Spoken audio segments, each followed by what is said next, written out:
Federal Judicial Center Orientation Series for District Judges, Court Officers and Support Personnel, Resources for the District Judge, with the Honorable Barbara B. Crabb. Judge Crabb served as a United States Magistrate Judge for the Western District of Wisconsin from 1971 to 1979. She was appointed as a United States District Judge in 1979 and became Chief Judge in 1980. She is a member of the Judicial Conference and the Executive Committee of the Judicial Council of the Seventh Circuit. She is a former member of the Judicial Conference Criminal Justice Act Committee, the Committee to Study the Judicial Conference, and the Committee on Defender Services.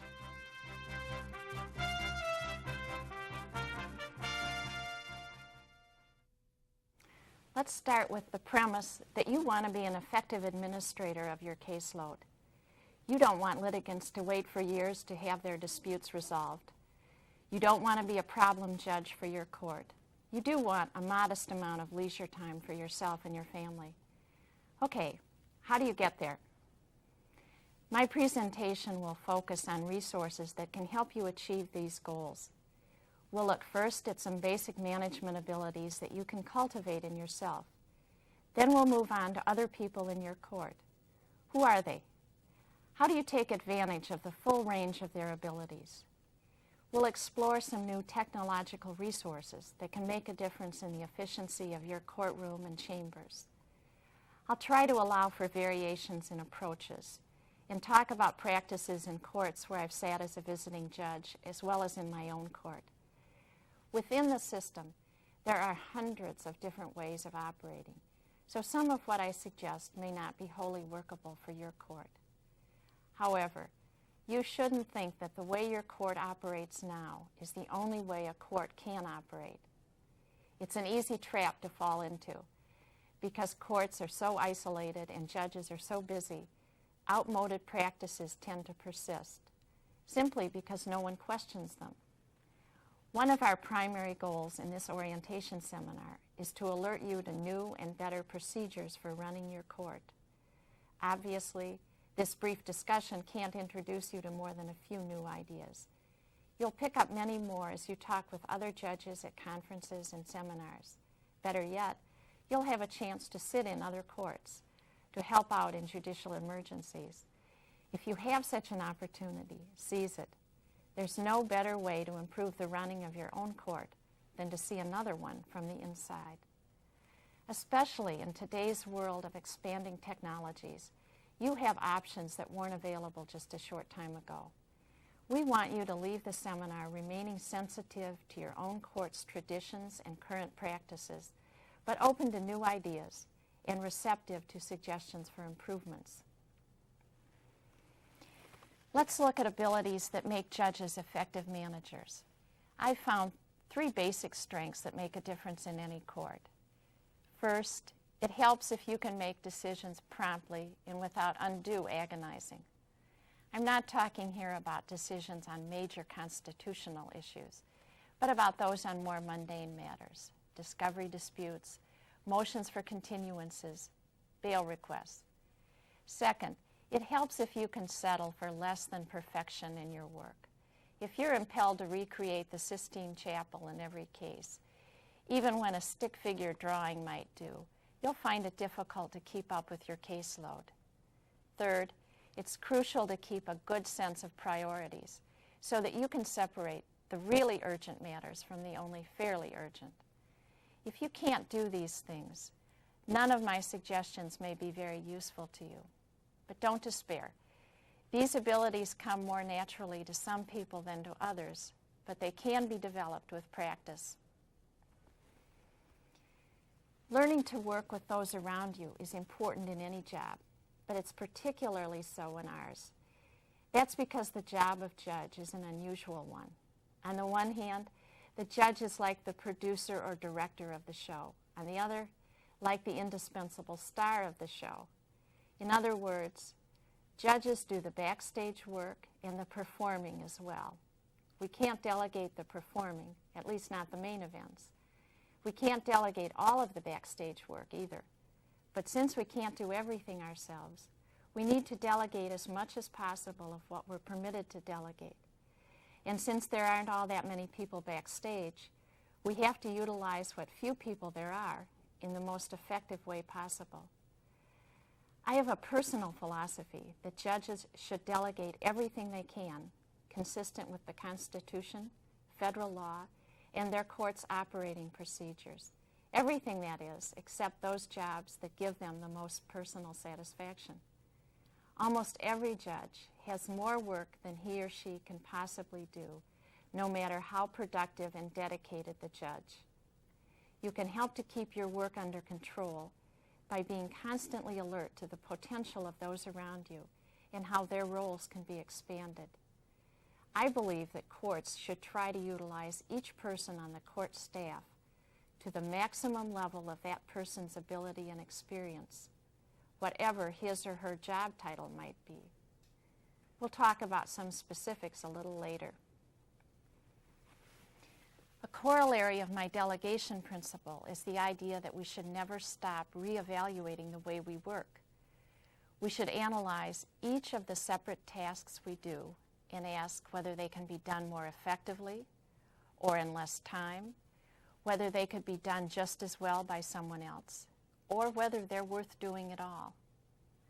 An important aspect of effective delegation is making sure the people around you aren't wasting their time with unimportant matters. If something isn't worth doing, it shouldn't be done, even if it can be delegated.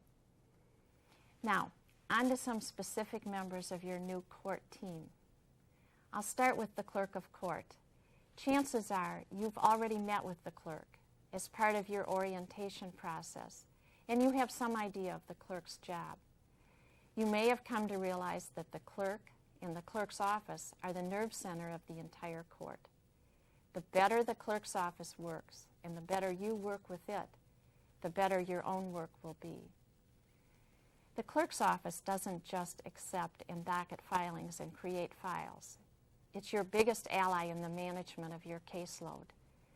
The clerk's office is the source of the crucial information you need for maintaining some sense of control over your caseload. For example, lists of your pending cases and their status, lists of all the cases in which motions are pending, and calendaring of all your proceedings. Most clerk's offices can now provide this information in computerized printouts on a daily, weekly, or monthly basis as you prefer it. In many courts, you can obtain the same information yourself from your computer. In our court, for instance, I have direct access to the dockets and calendar on a read-only basis. The computer on the bench allows me to consult the docket sheet for a case when I'm holding a conference in the case, and to consult the calendar when I do scheduling. Courts vary greatly in the level of computerization they've achieved. If your court is one that is way behind in that area, you might want to get involved in the effort. Although the administrative office is responsible for developing many computer applications, each court must take responsibility for its own computerization efforts. The clerk's office also provides you with the staff you need for calendaring, case management, and courtroom work. How it does this will vary from one court to another. Some courts have case management teams. Each team of a few deputies does all the docketing, calendaring, case management, and courtroom deputy work for one or a few judges. This approach has definite advantages. It means a number of people are familiar with the judge's caseload and can perform all of the deputy clerk functions. Any one of them can take over if another deputy is sick or on vacation. It also means the more boring or routine jobs of docketing and filing can be shared. And it means the people doing the docketing are alert to the judge's schedule and the need for expedited treatment of certain filings. More commonly, however, the clerk of court provides each judge with a single courtroom deputy or minute clerk who is the judge's case management specialist and liaison with the clerk's office. This may be the most effective arrangement in larger courts, where good communication between the clerks and judges is hard to achieve. Maintaining communications between the clerk's office and chambers can be easier if the judge works with one individual. Usually, the courtroom deputy is a deputy clerk who has worked up through the ranks and has had quite a bit of experience in the clerk's office. But he or she may not have had training or experience yet in managing a caseload. It may well be up to you to work extensively with your new courtroom deputy and with his or her supervisor to get the kind of case management work that you want, and to acquaint the courtroom deputy with your practices and your expectations. In many courts, the courtroom deputies work out of the judge's chambers or in an office nearby, rather than out of the clerk's office. I should tell you that this arrangement can cause some problems to which you should be sensitive. The clerk has difficulty supervising the deputies and keeping them apprised of information. The deputies themselves are physically removed from the files and from docketing. You may need to work directly with your clerk of court to ensure that your courtroom deputy maintains communication with the clerk's office. Wherever your deputy is located, keep in mind that although the deputy is working for you, the deputy is the employee of the clerk. Regardless of the way in which your clerk's office provides courtroom deputies, you'll become aware of the trend toward using courtroom deputies primarily for case management and less often for courtroom work, especially during trials and lengthy hearings. As you become accustomed to your job and familiar with the different kinds of proceedings that you'll be presiding over, you'll find situations where you can get by without a courtroom deputy. For example, you won't need a deputy for marking exhibits or keeping an exhibit list if you have the lawyers pre-mark their exhibits and provide you with an exhibit list that you can mark yourself. And as for swearing witnesses, you can do it, or you can ask your court reporter or electronic court recorder operator to do it. Releasing your courtroom deputy from the courtroom during trials and lengthy motion hearings will make your deputy far more productive. Your courtroom deputy, whether an individual or a team, is your key to case management. The deputy should know the status of every case on your calendar and should do all your calendaring and either prepare or supervise the preparation of notices of trials and hearings. The person should monitor your cases, prod lawyers in slow-moving cases with telephone inquiries, bring stalled cases to your attention, keep track of your motions and their status, help you set trial dates. In short, your deputy is not just a clerical employee, but an administrator of great value to you. You should train the person to play a responsible role and treat him or her as a key player on your team. If your court has a pro se clerk, you have an additional resource.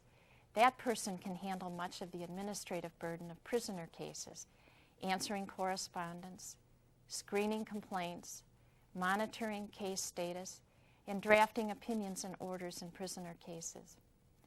Pro se clerks are assigned only to courts that have 300 or more prisoner filings a year. If you qualify, I'm not sure I can say whether you're lucky or not. You're lucky to have a pro se clerk, but perhaps you're unlucky to have so many prisoner filings. In these days of shrinking judiciary budgets, it's important to think about ways to save money without diminishing the quality of justice the federal courts provide. Perhaps the single best way to save money and serve the public is to use jurors effectively. Meet with your court's jury clerk to talk about ways you can cut down on the number of prospective jurors called but not selected for a jury, and how you can cut jury costs in general. Obvious ways are pooling jury selections. That is, calling in jurors on a given day each week and having all the judges in the court conduct jury selection on that day with staggered times for starting trial. For example, one judge could begin jury selection at 8:30 and another at 10, using the jurors not selected for the first trial. Doing this requires careful coordination and diplomacy on the part of the jury clerk and the judges, but it pays great dividends in cost savings. You can use magistrate judges to select juries in civil cases with the consent of the parties after the district judges have drawn all the criminal juries. This allows the district judges to begin their criminal trials immediately. You can cut down on the number of people you call in for jury selection.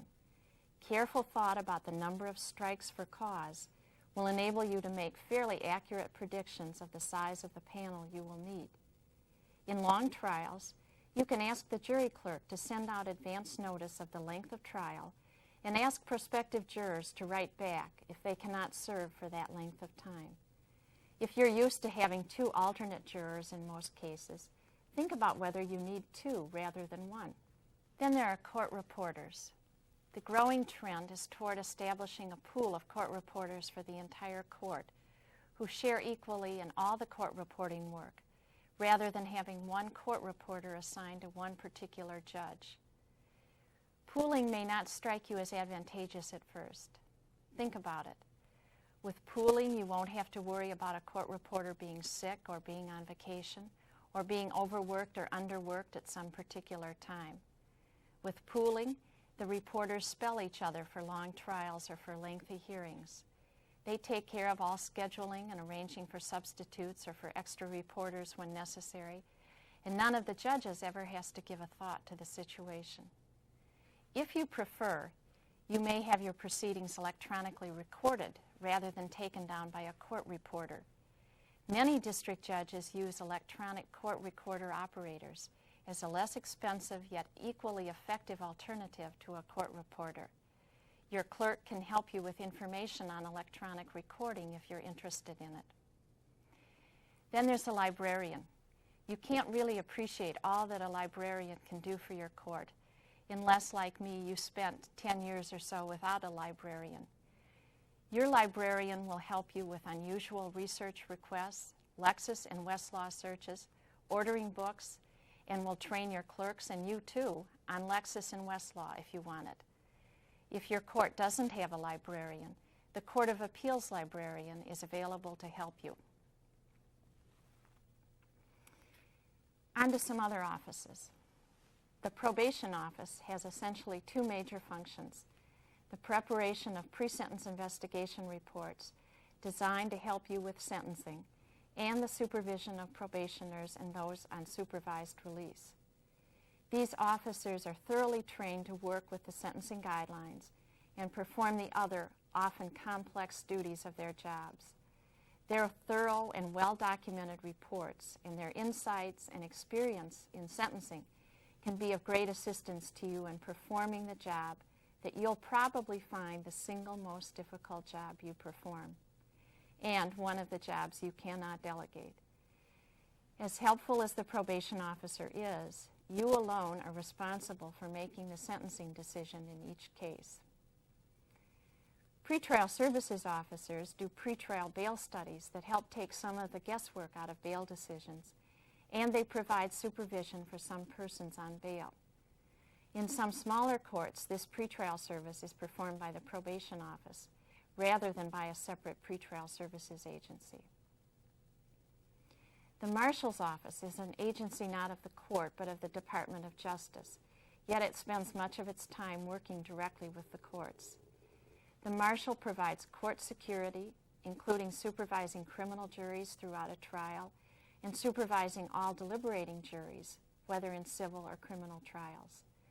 The Marshal also transports and guards parties and witnesses in federal custody.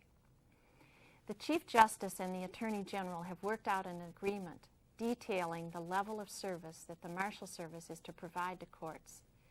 If you have questions about the help available, ask your Chief Judge or your clerk for a copy of your court's security plan, which spells out the service that you're entitled to for each type of trial or proceeding that you're handling. A good source of additional information about any of these offices that I have mentioned is the desk book for chief judges. You can borrow a copy of this from the chief judge or from the clerk of your court. Finally, your chamber staff, your secretary and 2 law clerks. These are the people you'll be most dependent upon and closest to. These are also the only people in the system whom you are able to hire. You'll have your own ideas about how you want to hire and whom you want to hire. I just want to add a few points you might not have thought of. One is that your secretary will have a much bigger role in running your office than you might have imagined. Remember, you're going to be gone much of the time in the courtroom hearing motions and trying cases. It's immensely helpful if your secretary is a skilled manager, comfortable in working with these bright, young, transient law clerks you'll be hiring, and with the level of automation your chambers requires. Another point to keep in mind is that your secretary will project the image of your office to the rest of the court. To the extent your secretary is viewed as courteous, reliable, and cooperative, your whole operation will be viewed in that way, and you'll receive more help. Consider what you delegate to your secretary, just as you analyze what can be delegated to other court personnel. Most secretaries have talents that haven't begun to be tapped. They can help you with case control, organizing your calendar, answering routine mail, helping you get organized. If you have trouble being organized, for heaven's sakes, look for a secretary who excels in organization. Have your secretary work with the librarian to develop an opinion retrieval file for the unpublished opinions in your chambers. A secretary who likes to write can help you with speeches and special letters. And what about putting together a notebook of standard orders, letters, and forms for the law clerk's reference? And setting up a system for handling and acknowledging applications for clerkships. Encourage your secretary to ask questions and seek help from the secretaries of other judges, whether in your court or elsewhere. Ask for help in identifying areas where you might be able to be more productive. In other words, make your secretary an important member of your team and treat him or her accordingly. You are allowed 2 law clerks. You can hire them as permanent employees or for 1 or 2 year terms. You can stagger their terms by hiring 1 new law clerk each year, or you can hire both law clerks for 1-year terms. If you stagger the terms, you have greater continuity and greater experience among your clerks, and you cut down on your interviewing time. If you hire both clerks for 1-year terms, you'll have to do more training yourself. You'll also experience an initial lag each year as the clerks learn the job, although you can stagger their starting times by a month or so. But you will have fresh perspectives every year, and you will provide a clerkship opportunity for more people. In using your law clerks, again, think carefully about what you are using them for and whether you are using them as effectively as possible. I happen to believe that law clerks should take care of motions and that their time should be used for research and writing and assisting me directly. I don't allow them to answer the phone and talk to lawyers. I think that cuts into their time, and I think it's a dangerous precedent to set. I view law clerks as an extension of the judge. It's not proper for me to talk to a lawyer directly, ex parte, and I don't think it's any more proper for a law clerk to talk to a lawyer ex parte. I send those inquiries to my courtroom deputy. I try not to have the law clerks do routine or essentially trivial tasks.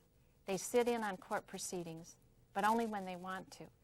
They rarely act as a courtroom deputy or sit in merely for the purpose of making findings of fact later on, except again if it's a case in which they're particularly interested and want to know more about. The Federal Judicial Center publishes a handbook for law clerks and secretaries. You may want to take a look at this book and review it with your chamber's staff. I should tell you that you can obtain temporary emergency secretaries and law clerks if one of yours should become ill or be out of work for any other reason, within budgetary limits set by the Judicial Conference. Check with your clerk of court or circuit executive. Many judges have law student help, particularly if they're located in university towns. And quite a few judges have found that these externs can provide useful assistance to the law clerks. On a purely cost-effective basis, such help may not amount to much once you allow for the supervision it requires from the judge and from the law clerks. It is, however, a much sought-after opportunity for students, and you may consider it worth doing for that reason alone. As much as you want to get going at full speed on your new job as fast as possible, I urge you to take time at the outset for assembling basic information about your court and the way it operates, and for establishing lines of communication between your chambers and each of the other offices in the court. The best way to do this is to sit down with the head of each office. Find out from them about their jobs and what help they can provide you, and what you can do to help them perform more effectively. They can tell you a lot more about their responsibilities than I can. And of course, they can tell you much more about the specific operations of their jobs in your particular court. You'll probably want to start with the clerk of court. I should add that in a few very large courts, many court administrative functions are carried out by a district court executive, in which case you want to start with that officer. When you have a question about personnel or technology or a court practice of some kind, remember the clerk has probably been around longer than many of the judges, knows the idiosyncrasies of the court and the ins and outs of the administrative office, and is more accessible than most judges can be. No one else is likely to be as much help in answering your questions, locating personnel or other resources, and generally helping you avoid major blunders. Ask the clerk about what technology is available to you. For example, if you would like to be able to conduct pretrial conferences and motion hearings by telephone, see about getting a speakerphone installed in your office. Undoubtedly, you'll want a computer network for your chambers so that you, your law clerks, and secretary have access to each other's drafts for review and editing. If the entire court is not yet networked, you'll want to consult with the clerk to coordinate your plans with the court's long-range automation planning. As I mentioned, you may want electronic recording equipment in your courtroom. Finally, it's well worth the time to get whatever computer training you need. No other training offers such a sure return in increased productivity. Something else you'll want to do early is meet with your new chamber staff as a group to set the tone for the upcoming teamwork.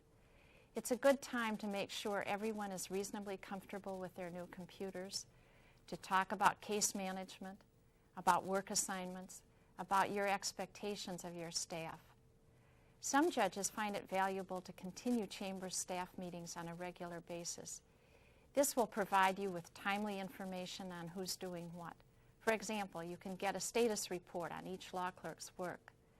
In turn, the clerks learn what you're working on, what cases are going to trial, what motion hearings are scheduled. It will promote communication among the members of your staff. It's also helpful for chamber staff to meet weekly for 15 to 20 minutes with the courtroom deputy and the magistrate judge to review the district judges and magistrate judges' calendars and coordinate planning for upcoming trials. In summary, as you start out on this job of being a federal judge, keep in mind that there are many sources of help available to you. Set up meetings with the officers of your court. Ask questions of them. Ask questions of your fellow judges. Ask the people in the administrative office and at the Federal Judicial Center. People find it flattering to be asked questions. They like to be teachers. And they often find that in the process of providing explanations, they learn something themselves. You're joining a system that includes many talented and resourceful people. They're available to help you and to teach you, and we hope to learn from you as well.